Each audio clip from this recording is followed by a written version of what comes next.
I'm Tovey, and this is the Full Story Newsroom Edition, where we take you behind the news of the week. Now, the Iran conflict has dominated the headlines again this week, and there's a lot to get into, so we have a full house today. With me this week is Mike Ticher. Hey Joe, good to be back. Gabrielle Jackson. Hi Joe, another easy topic. And as he's been covering this rapidly moving story all week, we also have senior reporter Ben Doherty here with us as well. G'day Joe, thanks for having me. Pleasure.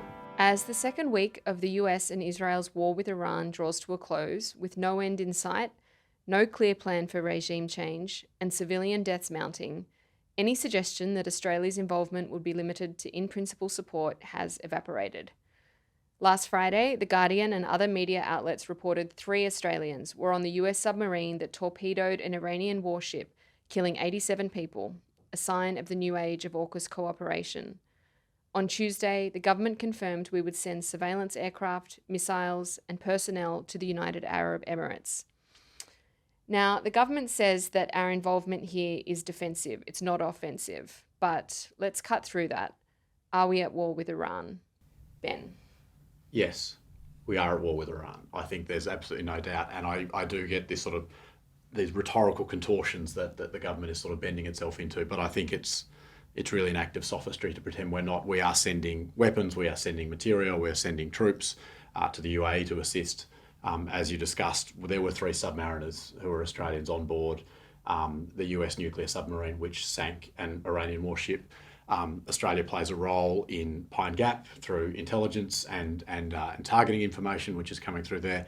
Australia plays a role in building the F-35s that have been at the forefront of the bombardment. So to pretend that we're somehow inoculated from this by virtue of geographic distance or by some sort of rhetorical flourish, I think is misleading. We are at war.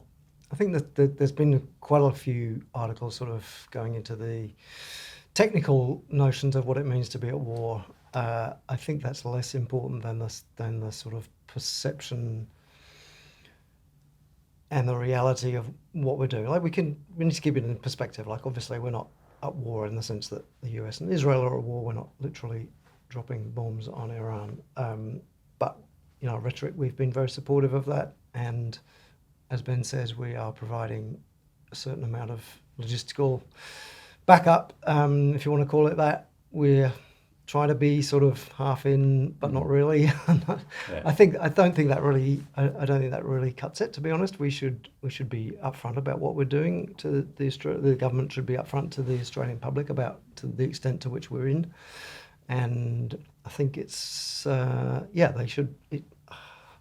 It's not a war, Australians aren't under attack. Announcing the sort of the start of the Second World War, where we're saying, we have received no response to our ultimatum kind of war. But yeah, we should be clear about what we are doing, and that is quite a lot. There are 20,000 Australians in the United Arab Emirates, and the government has been pretty careful to say that's the reason we're sending these defensive air-to-air missiles and aircraft to protect Australians and other civilians in the United Arab Emirates. I think to Mike's point, there is a process question here about how we've ended up engaged in this conflict without any real public debate, without any sort of parliamentary oversight, and all of a sudden the Australian troops with Australian money are part of this conflict. I think in lots of ways Australia was left in a really difficult situation in that we are an ally of the US, we have signed up to AUKUS, all of these things. Increasingly over years we've become enmeshed in the US military industrial complex. So for us to sort of withdraw from that immediately when this war suddenly breaks out would have been a very difficult thing.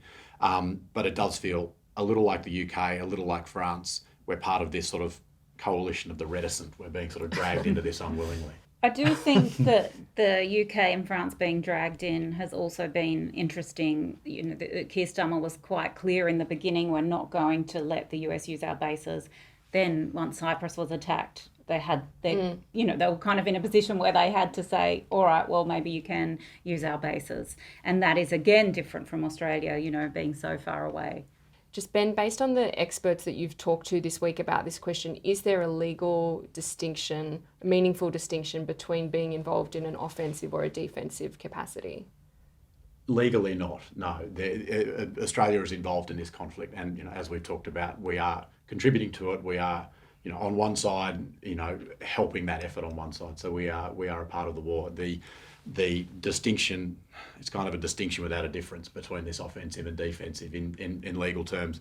It has, I suppose, political utility, but sort of, in a legal sense, no. Just on the sort of rhetoric of the government, it does feel like they're constantly walking a real tightrope when they talk about this. What do you think the way that the government has approached this conflict says about public perceptions or potential public perception of this action, and also about our relationship with the US at this time? What are they weighing up? I mean, weighing up all kinds of things, and it's almost an impossible conundrum. I mean, they are in a difficult position, as Ben said, as other countries who are allied with the US are increasingly, given the nature of the current US government. And the difficulty is obviously they don't want to antagonise the US government. To some extent, that's a reasonable position. We are enmeshed in the military alliance, which is incredibly, it would be impossible to kind of have a sudden U-turn on that, especially in the middle of this conflict. But on the other hand, I don't think it's particularly popular among the Australian public that we get further involved in the conflict. And they should also be hedging against the fact that the US government may change down the track, and they may have to adjust their position further down the track. And clearly they don't want to get too involved in the war. They don't want to have Australian casualties, which is a remote possibility at the moment, but still a possibility that would play extremely badly. And there are large currents even within the Labor Party, although they've been very quiet so far, that would oppose the war. And not only within the Labor Party either, obviously to their left, but also in the population more broadly, I think. So they're sort of trying to. I think the problem I have with their response is the lack of transparency. They had to have it kind of wheedled out of them that there were in fact service people on board the submarine, for example. We reported that, as others did, that it was very likely. There were sources that told us that was true. They initially refused to confirm or deny, and then eventually they had to kind of come out and confirm it. It would have just been much better to say, yes, it's part of our AUKUS deal. They are. This is what we think it means. And also the unwillingness to confront the legality of the war, outsourcing that to the US and Israel is kind of like, come on, you can, we are involved in it. You can look at it, look at the facts and make a judgment on that, and you should do. And other countries even who support the war have done that. Mark Carney Exactly. in Australia last week freely said it was an illegal action, but he said, in the broader context, they reluctantly supported France it. and Britain have also said that. Just on the submariners question, Ben, you reported that story and were chasing, I think, a tip-off that you got that there were Australians on board. Can you just tell us how difficult it was to get confirmation of that and whether that is unusual in the context of reporting on defence matters like this? In a way, the Australian government revealed this information without intending to. Earlier on, Australia had been talking about its cooperation in AUKUS, the fact that we had Australian submariners serving on US nuclear submarines. We had admirals turning up to estimates saying, we've got more than 50, we're going to have more than 100, on board these boats. We had the Navy at one point putting out a press release saying 1 in 10 crew members on a US nuclear submarine was Australian, which alerted us to the fact that it was likely that there were Australians there. We started talking to people, we started ringing people who we thought we might know, and we were trying to sort of work out which US submarine it might have been. We think it's probably the USS Minnesota. That still hasn't been confirmed. That was a boat that was in Perth quite recently, and Australians have had involvement there. So you kind of work backwards from what's the likely scenario there. But again, I think to Mike's point, I do think people need confidence and they need to trust their governments in times of extremis, in times of war. I think the government would have been much better to say, yes, look, we are involved in this. There is a reason these submariners are on board this submarine. This is why we're doing it. It's part of this broader AUKUS deal, and sort of drawing the Australian people into their confidence a little bit. I think the fact that we had to go and sort of find out via roundabout ways was problematic. Look, I think they are in a bit of a difficult position, and it's very clear that they don't want to be seen to be supporting the war, even though they are, because everyone remembers the disasters of Iraq and Libya and what's happened in Syria. You know, Australians can see very clearly that regime change wars do not work, and how dangerous the war in Iraq made the rest of the country. You know, we all paid the price for that with increased terrorism, with the rise of ISIS.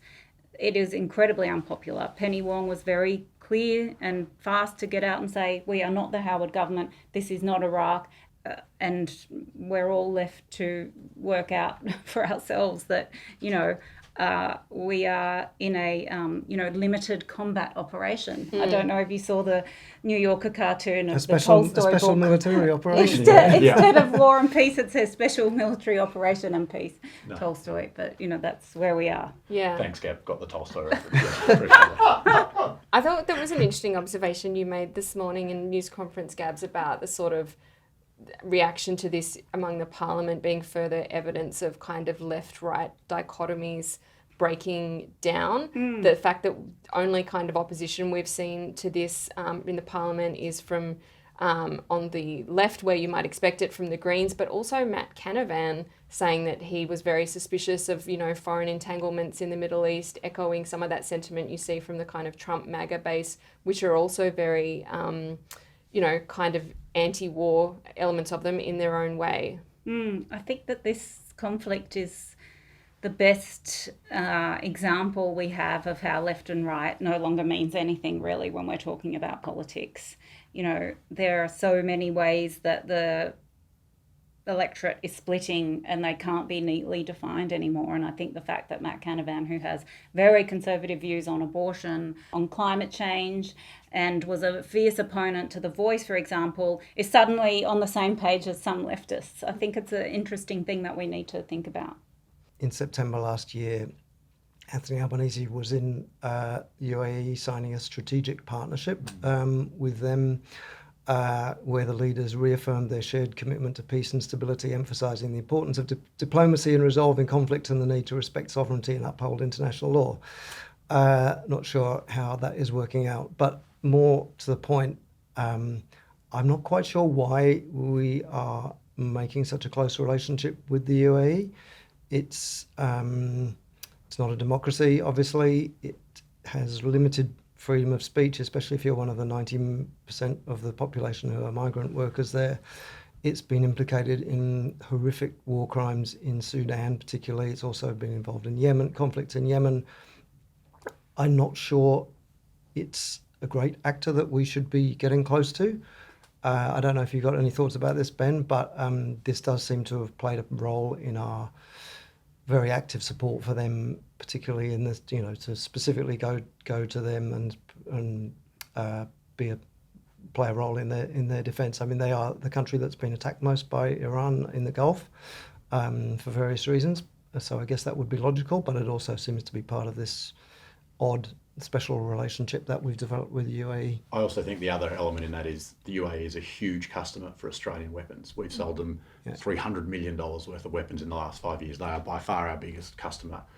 That is undoubtedly part of this. I didn't even realise until this week that we already had some military presence in the UAE. Yeah, and we've also had retired generals go and serve in their military. But as Mike says, this is a military that's been implicated in sending, funneling weapons to paramilitaries in Sudan that are implicated in, you know, gross atrocities. So this is, I wonder, is this the sort of country that we want to be signing strategic partnerships with? And if we're really worried about women's rights, the women who live in the United Arab Emirates do not have rights. I would argue that the oppression that women face in Iran is actually less than the oppression that women in the United Arab Emirates are currently living under. Let's not forget the princesses who were locked up for years, and now they're our ally who we're going to defend. Well, that brings us to another topic I want to discuss this week. And we saw the war filtering into politics in another way, and that was through this incredible drama around the Iranian women's football team. So we know 7 members of that team applied for asylum, 1 since changed their mind. But the politics of this, apart from the sort of the incredible drama, the politics of this were really interesting. There was so much media and political pressure across the spectrum really, but particularly from the coalition and from News Corp to support these women's bid for asylum. And I do think the whole country was really behind them and rooting for their safety. But were you surprised, Gabrielle, at how the politics of this played out?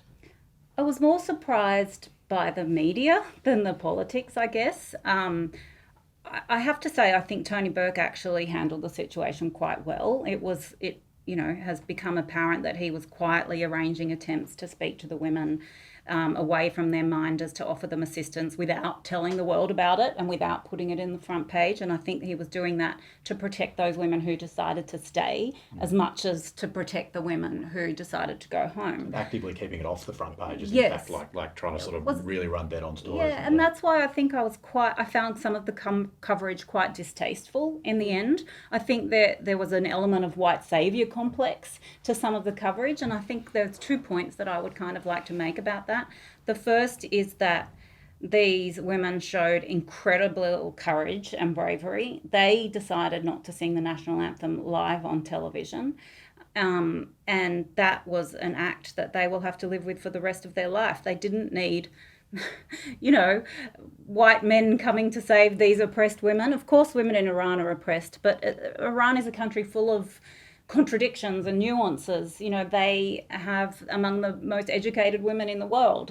They are still oppressed, and those women have fought against their oppression for decades. And I think that brings me to my second point. Some of the coverage seemed to indicate that this was a really easy decision to make. That, of course, in war you would not want to return to your country, but these are young women who have very high cultural standing at home. They're on their national team, and they are having to make a decision to leave their family and friends and everyone they love to stay in a strange country. And I don't think that would be an easy decision at all. We had a really great column this week by 2 Iranian expats, Shiva Mokri and Munis Mansoubi, who wrote, "It's important not to romanticize what they're going through. Seeking refuge is rarely a triumphant moment. It comes with grief, uncertainty, and the painful possibility of a long separation from home." So I don't think these women deserve to be used as pawns in some kind of propaganda war. I think that it was not the left, it was not the right who saved them. I think they saved themselves. Yeah, I think the most striking thing for me about the coverage was the very sharp about turn compared with previous rhetoric on what we think about refugees in general and Iranian refugees in particular. Ben's obviously done a heap of reporting over more than a decade on refugees who we sent to Manus Island and Nauru, very many of whom were Iranian and were escaping Iran for the same reasons that the women footballers found they in some cases felt they needed to remain outside the country. And yeah, that change in tone was quite stark. Obviously, I'm not saying our policies are necessary, that it's no reflection on our policies at that time. You can have a separate argument about that. It's just the sort of demonization of the individuals versus the sort of heroization of the women, which they totally deserved, as Gabs has outlined. I don't think anyone could not feel sympathy for them. But the contrast with the kind of demonisation of asylum seekers who came here by boat previously as individuals was unbelievably stark. Yeah, and the thousands of Iranians who are still stuck on bridging visas after 12, 13 years in Australia who've been excluded. As you say, the political rhetoric around these women, you're welcome here, you will be safe here. It's so heartening to hear, but what about everyone else? What about the 2 decades of demonisation we've had in this country of asylum seekers? Fatima Lamidi, who wrote another column for us that I highly recommend to listeners this week, she's on a bridging visa. She was sent to Nauru, escaping that same oppressive regime that we're now so happy to be bombing away. We can be very selective in who we choose to lionise at times. And I would also say, it was just a few years ago we had Australian officials on TV saying all Iranian asylum seekers are basically economic migrants now. I'm glad you raised that Fatima Lamidi piece, Gabs, because I thought she raised another important point apart from just pointing out that hypocrisy between the way that these women have been treated and women and other Iranians like her have been treated over decades in Australia. She also pointed to the fact that the laws that the Albanese government introduced into Parliament this week will make it even harder for families like hers to visit Australia at the moment. These are the changes that would give the minister the power to bar temporary visa holders from entering the country. That was introduced into the parliament the same day that Tony Burke was pictured smiling with the members of the Iranian women's team. Is there a bit of hypocrisy at work here? What do you guys think? I mean, I thought it was pretty breathtaking to draw it on the exact same day. And yeah, I have heard that sort of discussed as hypocrisy, and it's hard to see it as anything else, this legislation coming before the Parliament to be debated as we're welcoming these 5 and ultimately 7 women. I mean, surely if this is a country concerned with giving sanctuary to people who have been displaced by conflict, who are fleeing an oppressive regime, fleeing a conflict we're a part of it, as we've been discussing, that we're contributing to, surely Australia should be doing the opposite. We should be making it easy for people to get here and claim asylum if they need protection. I think the measure we need to be asking is, are more people who need protection, who need to be safe, getting that protection? And I think the answer to this is we're doing the opposite. Last week we talked about how the grim reality is that it could be the economic fallout of this conflict that is the thing that really bites the Labor government in Australia. And it might even be the thing that gets Trump to pull back on this offensive. In Australia, we've already seen petrol prices rising, there's talk of fuel shortages, and potentially of another interest rate next week. How worried do you think the government is about these trends, and do you think it will have any impact on the plans for the upcoming budget? I think they're obviously very worried about it. They will be keen for it to be as short term as possible. All of the factors, all of the economic fallout from the war that we can see from here at the moment seems to play into all the grievances that have fueled populism in this and other countries, and also fueled the relative unpopularity of the government. Petrol prices are a very obvious one. A very sharp spike in the petrol price affects people immediately. Particularly affects people in regional areas on the outskirts of major cities who have to drive more, and in the country, and farmers who are already, there are already huge grievances in those areas specifically, but the cost of living more generally obviously has been the huge driver of that unhappiness with politics, with the political system, with the government specifically to some extent, and has driven the upsurge in support for One Nation, I think, as it has in other countries. So from that point of view, I think they'll be very worried. It sort of makes their task of tackling that all the more urgent, and whether they will rise to that in the budget, I don't know. I hope they do see it as an urgent thing to get to grips with, and not just try to... I mean, the temptation is to think that all these things are a problem for the right of politics. They're fueling division on the right. The Liberal Party is in crisis. And therefore, Labor, the temptation for Labor is to think, well, if we just keep steady as she goes, we can coast to repeated election victories, getting 30 to 35% of the vote. I think that would be incredibly dangerous if they were thinking like that, even subconsciously. And I think they need to be much more active in attacking these very, very, very problematic issues, which have only been sharpened by everything that's happening in the war. Yeah, Gabs, there did seem to be promising signs that this government was really focused on the idea of intergenerational inequality before this conflict began. We've seen stories about, potential modellings of changes to the capital gains tax discount. Do you think, though, that they could back away from some of that ambition because of what's going on? I think they could, judging by what they've done in this term and the last term so far. I think they shouldn't. I think that this moment provides even more impetus for bold and ambitious change. Shane Wright wrote a really good column in the Sydney Morning Herald this week about why this is the most important budget of the century, and I don't think this moment of global uncertainty changes any of those reasons. There is an electorate who is incredibly hungry for change and for bold action by government. This war doesn't change the intergenerational inequality that currently exists, and I think the huge majority they have in Parliament added to this moment of global uncertainty is why they should do something at home right now and make that part of their legacy. Joe, I find myself in fierce agreement with both Mike and Gabs. and to That's all not what was supposed to happen on the to all the subjects we cover today, look, it speaks to the Australian government's sort of commitment to managerialism rather than leadership. I do think this is a time for sort of bold action. People talk about politics as the art of the possible sort of thing, but I do think sometimes you need to get out in front of the population rather than sort of manage these problems, downplay them rhetorically, sort of kick the can down the road. I think they need to be addressed, and it's reform on tax. It's all of these issues about the way we approach the US alliance, things like AUKUS. I think it's the Australian citizens, the women and children in Syria who are still there.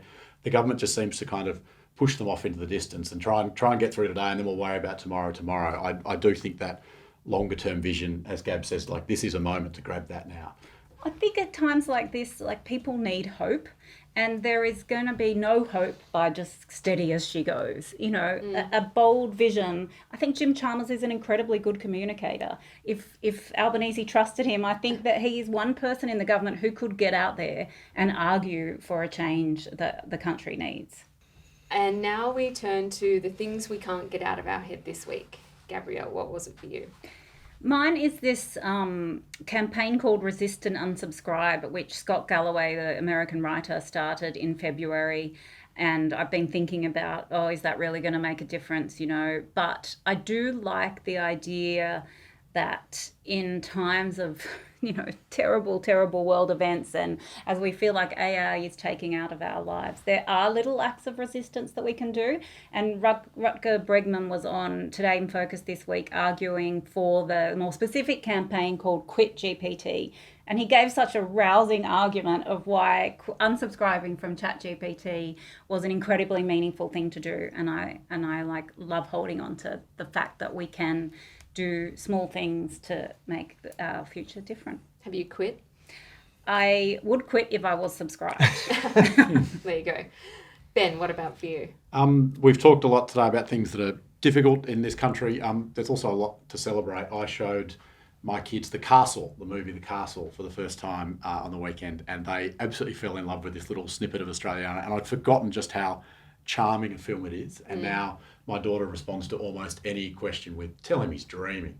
And we were walking up the street the other day, and she just pointed up and went, "That's a big aerial." So like those little things, I like. The kids are all right. It holds up, that movie. It really does. Yeah, it's terrific. Oh, the serenity. Exactly, precisely right. Mike, what about you? So I went to see a very, very different movie at the weekend, but also a quite brilliant and very, very devastating one called Mr. Nobody Against Putin. It's about this guy who lives in this town in the Urals, which is like the grimmest industrial Russian town you can imagine, where the life expectancy is 38, apparently, called Karabash. And his job was to be the events coordinator in a school. So that involved him videoing a lot of events. When the war in Ukraine, when Russia invaded Ukraine, he kept doing his job, videoing people. And as the sort of propaganda intensified that the school was meant to teach the kids, he kept videoing the classes. He videoed some of the teachers who agreed with that propaganda, others who didn't. Interactions between them, students, how it affected them, students whose brothers or other relatives had gone off to the war, and then kind of surreptitiously smuggled the footage out to a documentary maker based in Denmark. And that story is not really told in the film itself, but is told on other podcasts and in other places, which is an unbelievable story as well.